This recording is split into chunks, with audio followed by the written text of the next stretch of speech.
This is 7 minutes of the weekly questions in our School of Life. The idea of the School of Life is to teach people the skills that they don't learn in school, particularly related to faith, how faith is important to our balanced life, to our structured life, to our happy life. Basically, that's what it is. So, if you're not there, again, it's going to sound very awkward, but this week we had a couple of questions, one very basic one and the other one about communications. So let me see if I can break it down to you really quickly. While I'm driving, I've got 10 minutes and yeah, let's do it. So how to find purpose.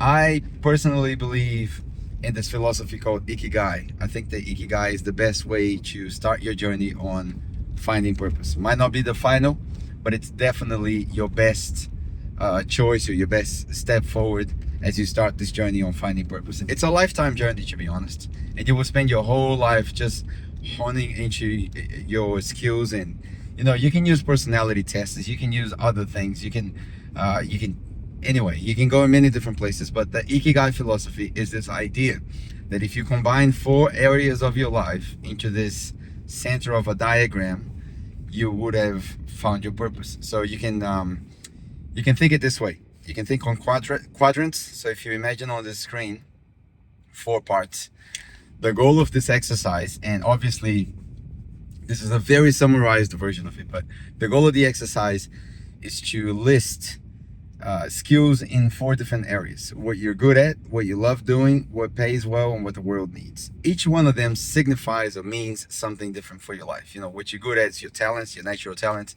What you love doing is your passion. What the world needs is your mission.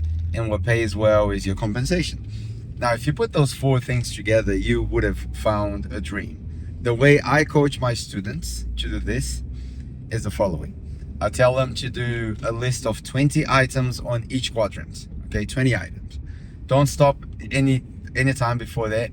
And you don't have to rush either. This could take 3 months, 6 months. Just get an A3 sheet of paper and then just write it down. Every day you write 1 or 2 on each quadrant. As you go further on the exercise, it gets harder to write more. And try to write different things. Like I like basketball. I love basketball, actually. I'm pretty good at basketball. And I could fill a few quadrants with basketball. But does the world need more basketball players? I don't think so. So you can weigh it out, and yes, you can repeat it, but it would be nice if you don't repeat it. Now here's the idea.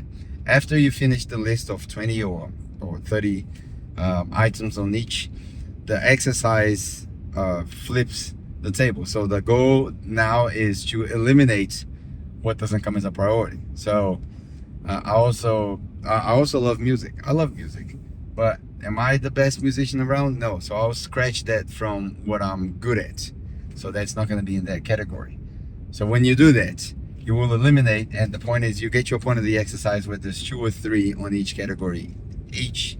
And then the idea is, which one is the skill that you find in the 4 categories? If you find it in the 4 categories, you would have found the intersection between what you love doing, what you're good at, what pays well, and what the world needs. Again, your passion, your mission, your compensation, that the encounter of these things will be pretty much your calling. And yes, you can use other things. You can use your identity tests, you can use your childhood memories, and all of these things play a role. You can find more information about it in my book. I've written a book about this. It's pretty easy to read, and if you're lazy, you don't want to read the book, you can just join the community and you get a free tryout. There's a few things you can use in the community, summaries, audio summaries of the book, all of that. So anyway, in our community, our School of Life, we meet every Thursday, and basically we answer questions. We talk to each other on the comments, and every Thursday we come live and we try to answer those questions. So that was the first question of the week. How do I find my purpose? I believe that we all have a God-given purpose, a unique purpose, and it's good for you to find it so you can get out of bed and actually have a reason to get out of bed. You can step on the floor and think, you know what, I'm fulfilling my mission today. You're not going to live your whole life. You're not going to regret at the end of your life. You're not going to be that grumpy old man or woman just thinking, oh, I should have done this, should have done that. No, you will actually live your life. Now, the second question was about communication, and I'm running out of my 7 minutes, so I'm going to be quick. Communication. How do I get better at communicating? communication is an art. And I've said to the people live that unfortunately in this area it's very hard to improve without absorbing information. You have to read, you have to study. It's not just doing it. You can give it a crack and just do it for a while, but I gotta be honest with you, you're gonna hit a lot of walls. But if you read and if you study, it's a different deal. So I've got a few resources that I like to recommend. The first one is about preaching, but it helps a lot. It's called Preachers in Preaching by Martin Lloyd-Jones. Nearly 200 years ago, this guy was worried about how to communicate, how to deliver the message, the height of the pulpit, how would the people receive it. Pretty good. I learned a lot when I read it. I think I read 3 or 4 times. I have some summaries. If you're interested, let me know. I can make the resource available to you if you're part of our community. Number 2 is a booklet, this thin, probably 50 pages, called How to Hold an Audience. I can't remember the author, but if you Google it or you go on Amazon, it's probably $2. And it's probably the best book I read on communication. Now, it is a booklet. It's not that deep, but it's worth it. And there's a few more. You can, if you're a preacher, easier to find more resources, but speaking in public is a very common topic. There's a few more.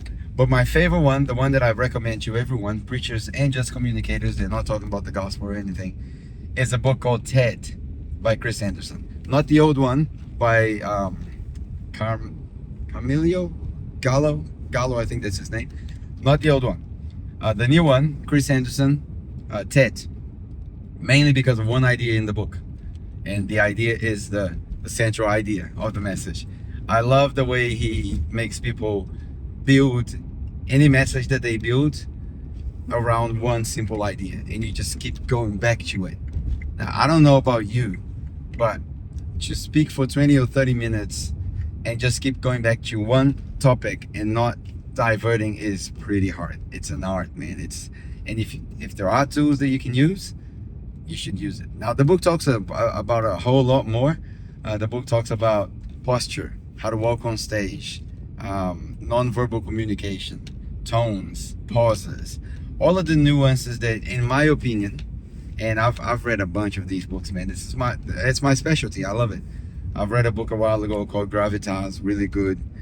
But to be honest, the best book when it comes to communicating and the tips and the practical steps is definitely TED by Chris Anderson. So get the book, read the book. I also have a crash course. I think it's like 50 something minutes on communication. So I talk about 3 points and why the number 3 is magical and all of that. And then I have a follow-up, how to build a sermon. And they're all free.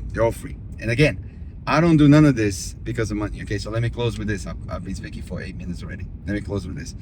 I don't do none of this because of money. I'm not rich. I'm not millionaire. I'm not a millionaire by no stretch. But I've done well. It's like I'm 42, and if I wanted to stop now, I could find a place in the world where I could live, and I could just do this every day. Now, I'm not saying I'm gonna be living a luxurious life, but I can probably figure out my way out and make some money out of whatever form of communication online. And with what I've built so far, a bit of assets here and there, I'm good. So I don't do this for money. Now, I'm not saying if I get paid out of this, I'm not gonna complain. Literally, I'm not gonna complain. More money is always good if you know how to manage it, if you have your heart in the right place. But the main reason why I do this is not money. Okay, I'm pretty sorted. And I'm saying this to reinforce to you this idea. If you want to join the community is free. It's a free community on school. So you can just join it, and you get everything free there. The live goals, you can participate in the forums, all of that. The only thing that is included in the price tag, quote unquote, are the courses that I've put in there, and there's a lot of work that I've put in there. There are challenges. We made it pretty cheap though. It's not to break the bank or anything. I do have more detailed resources. If you want to, you can go on my store, you can buy my course and all of that. That's a different conversation. But the community is free. To join the community is free. I would love for you to do that. For now, I know that if this thing blows out, and that's not the point, but if it blows out, it's hard to control. So putting a price tag is probably a good way to filter the people who actually want to be part of it.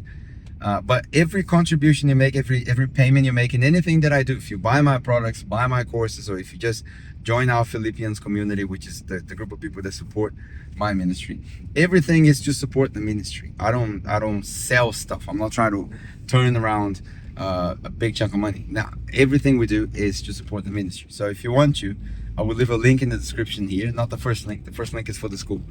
You can join school. You can pay for one of the tiers in school if you feel like it. That will support the ministry.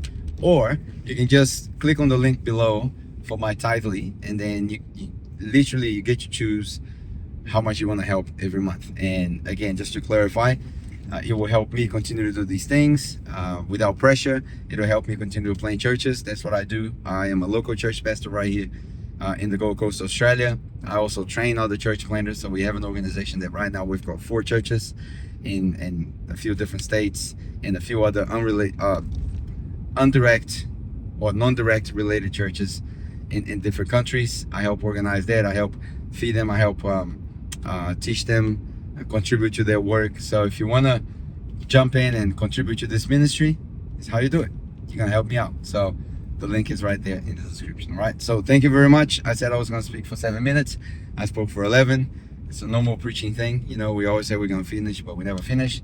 I'm about to get to the place where I was going. So thank you very much for watching. Again, I'm sorry I didn't press record. This is supposed to be made live so you can interact, and I wondered why the interaction was low, but anyway, it'll happen next time. All right, thank you very much. Be blessed. Live your purpose. Look up, man. God is there. God is here. God is all over the place. God is in you. He loves you. He wants the best for you. He has a purpose in your life, and you will be a fool not to find it. I can help you find it. God bless.